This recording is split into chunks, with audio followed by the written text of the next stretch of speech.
Hello viewers, இன்னைக்கு நம்ம பார்க்க போறது One Piece episode 701 part 2.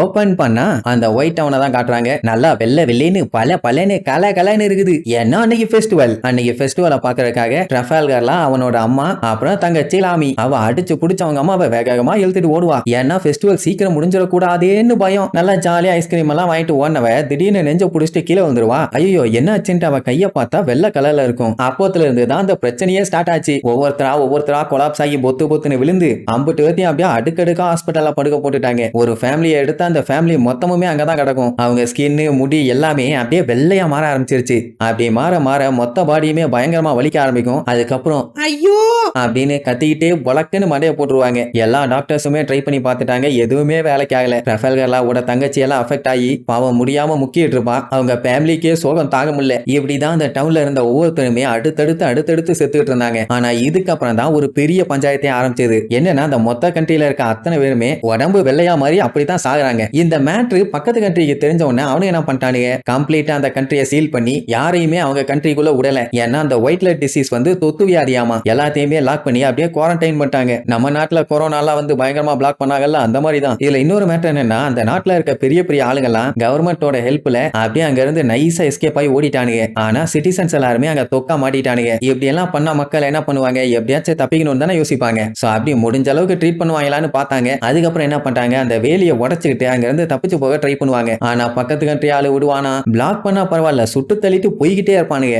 இப்படித்தான் அந்த டவுன்ல ஏகப்பட்ட பிரச்சனை. அவங்களால எதுவும் பண்ண முடியாம அடுத்தடுத்து ஒவ்வொருத்தரா செத்து போயிட்டாங்க. ஆனா அந்த கண்ட்ரியில இன்னுமே லெட் புல்லட்ஸ் அது இதுன்னு ஏகப்பட்ட ஐட்டம் நிறைய இருக்குது. சோ நார்மல் மக்கள்லாம் என்ன பண்ணாங்க, தப்பிக்கணும்னு சொல்லி வன்முறையை கையில எடுத்துக்கிட்டாங்க. அதாவது ஊர் மக்கள்லாம் சேர்ந்து மத்த ஆளு எல்லாத்தையுமே போட்டு தள்ளி அங்கிருந்து எஸ்கேப் ஆகி வேற எங்கேயாச்சும் போய் இதை குணப்படுத்தலான்னு ட்ரை பண்ணி பெரிய போரே நடந்துச்சு. ஆனா பக்கத்து கண்ட்ரி ஆளுகள்லாம் கொஞ்சம் கூட கருணை காட்டாம ஸ்பாட்லயே வச்சு எல்லாத்தையும் போட்டு தள்ளானுங்க. அதெல்லாம் ரொம்ப ரொம்ப கொடூரமான சம்பவம். இப்ப கூட நம்ம லாவுக்கு அதுதான் மைண்டுக்குள்ள ஓடிட்டு இருக்கும். அப்படியே எல்லா இடமும் தகன்னு எரியுது. ஏன்னா எல்லாத்தையுமே போட்டு தள்ளுறதுக்காக கொளுத்தி விட்டானுங்க. அந்த டைம் ஒரு சர்ச்சோட நன்னு என்ன பண்ணாங்க, எப்படியாச்சும் இந்த ஊர்ல இருக்க குழந்தைங்க எல்லாத்தையும் காப்பாத்திடலான்னு ஆல்மோஸ்ட் எல்லா குழந்தைகளையும் சேர்த்தியாச்சு, நீ லாவை கூப்பிட்டு போனா போதும், வா நம்மளை காப்பாத்த பெரிய சோல்ஜர்ஸ் இருக்காங்க, அவங்க குழந்தைகளை மட்டும் தான் காப்பாத்தி கூப்பிட்டு போவாங்க, இங்க இருந்து எப்படியாச்சும் தப்பிச்சு போலான்னு அத்தனை பேருமே வான்னு கூப்பிடுவாங்க. அவன் என் தங்கச்சி செத்துக்கிட்டு இருக்கா, என்னால வர முடியாதும்பானா. ஆனாலும் அவ விடல, எப்படியாச்சும் லாவை கூப்பிட்டு போயிடணும்னு. நீ ஒண்ணு கவலைப்படாத, அடுத்த ஷிப்லயே அவளை வந்து கூப்பிட்டு போயிருவாங்க, நீ இப்ப என் கூட வா, அடுத்த டைம் நானுமே வந்து அவளை பத்திரமா காப்பாத்தி கூப்பிட்டு வந்துடுறேன்பா. மத்த குழந்தைங்க எல்லாம் வாடாலாம், நம்ம இப்ப போயிடலாம், அதுக்கப்புறம் வேணா நாங்களே வந்து உன் தங்கச்சியை காப்பாத்துறோம் அப்படி இப்படின்னு அழுதுகிட்டே கூப்பிடுவாங்க.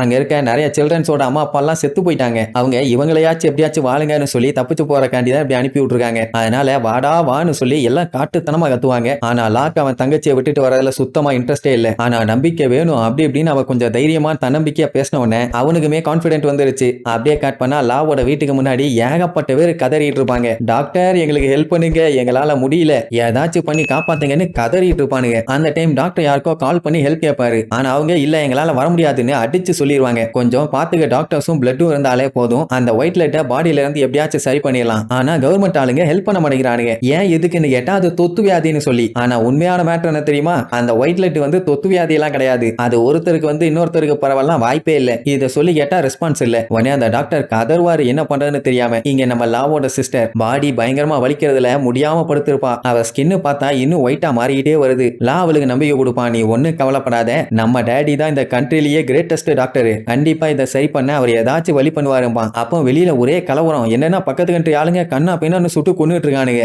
என்ன சத்தம்னு லாவோட தங்கச்சி கேட்டா, அட ஒண்ணு இல்ல, வெளியில பயங்கரமா ஃபெஸ்டிவல் போயிட்டு இருக்குது, நீ மட்டும் நார்மலாவே, நாம போய் ஒரு கலகுறோம் அப்படின்ட்டு அவளுக்கு பயங்கரமா நம்பிக்கை கொடுத்துட்டு இருப்பான். வந்திருக்க ஆளுங்கெல்லாம் ஒயிட் பிளட் டிசீஸ் யாருக்கெல்லாம் வந்திருக்கோ அவங்க யாரையுமே விடாதீங்க, சுட்டு தள்ளுங்கன்னு சொல்லி கண்டமேனி எல்லாத்தையும் சுட்டு தள்ளிட்டு இப்ப நேரா நம்ம லாவோட வீட்டுக்குள்ள பூந்துட்டானுங்க. உடனே லா என்ன பண்ணிட்டான், அவன் தங்கச்சியை கபோர்ட்ல வச்சு லாக் பண்ணிட்டு நேரா அவங்க அம்மா அப்பா வந்து பாப்பான். பார்த்த உடனே கண்ணுல தாரையா தண்ணி ஊத்தும். என்னன்னா அவங்க ரெண்டு பேத்தையுமே சுட்டு கொன்னுட்டாங்க. அட பாவிகளா, இப்படி பண்ணிட்டீங்களேடான்னு சொல்லி கதறி அழுவான். உடனே மேல போய் விழுந்து மம்மி டேடின்னு கத்துன்னு கத்துவானா. உடனே அந்த சத்தத்தை கேட்ட உடனே இன்னும் யாரோ உயிரோட இருக்காங்கன்னு சொல்லி அடிச்சு புரண்டு வந்து கண்ணா பின்னாடி சுடுவானுங்க. லா கண்ணாடி எல்லாம் உடச்சுக்கிட்டு அங்க இருந்து திருச்சடிச்சு வெளியில வந்து விழுவான். ஆட அப்ப கூட விட மாட்டானுங்க, விரட்டி விரட்டி சுடுவானுங்க. அவன் சிக்கிற மாதிரி இல்ல, அடிச்சு புரண்டு போய் அங்க எங்கன்னு ஒளிஞ்சு அவனுக்கு கண்ணுல சிக்காம எஸ்கேப் ஆயிருவான். அதுக்கப்புறம் ஊருக்குள்ள வந்து பார்த்தா ஃபுல்லா டெட் பாடியா தான் கிடக்குது. இதுல இன்னொரு மேட்டர் என்ன தெரியுமா? தப்பிச்சு போகணும்னு சொல்லிட்டு ஒரு சின்ன பசங்க கூட்டம் கிளம்பிச்சுல, அத கூட ஒரு நன்னொருத்தி கூட்டு போனாலே, அவளோட சேர்த்து சின்ன பசங்கன்னு கூட பார்க்காம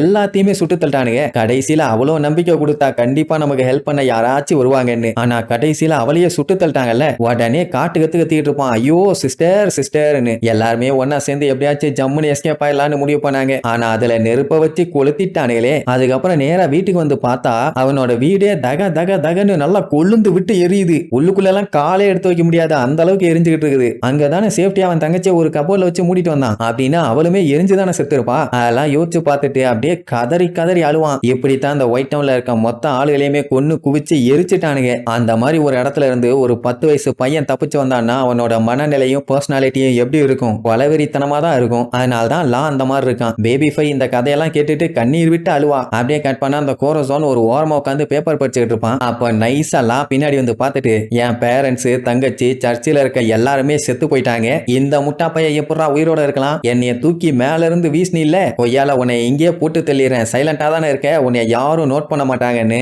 அப்படியே பின்னாடி இருந்து பாஞ்சு வந்து சரக்குன்னு முதுகிலேயே ஒரு சொருகு. இதை அவன் எக்ஸ்பெக்ட் பண்ணவே இல்லை. ஆனா என்ன ஆகும், அந்த டைம் சத்தம் கேட்டு அந்த பஃபலோ மண்டையை வந்து எட்டி பார்த்துருவான். ஐயோ கோரோசோனை குத்திட்டான், ரத்தமே வந்துருச்சு, யங் மாஸ்டர் டோஃப்ளமிங்கோ அப்படின்னு காட்டு தனமா கத்துவான். அங்க அவன் பார்த்தா புக்கை வச்சுக்கிட்டு அப்படியே தூங்கிட்டு இருப்பான். அவ்வளவுதான், நெக்ஸ்ட் எபிசோட்ல மீட் பண்ணலாம். டாடா.